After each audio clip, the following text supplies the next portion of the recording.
Hi everyone, today I'll show you how to create a typewriter effect in DaVinci Resolve. Let's get started.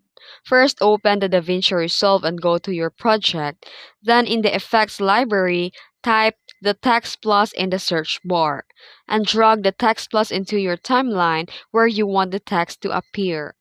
With your Text Plus clip selected, go to Inspector panel and customize the text to your liking, especially the font size, color, and more, by adjusting the settings in the inspector. Then scroll down in the inspector until you find the Write On section. Drag the right circle all the way to the left and click the keyframe button next to Write On Enable the keyframes. Again, move the timeline slider ahead for about 1 second. Now slide the right circle all the way to right reveal the text. And this will create an animation where the text appears gradually, mimicking the typewriter effect. And that's it. If you found this video tutorial helpful, don't forget to like and subscribe for more tips. Thanks for watching.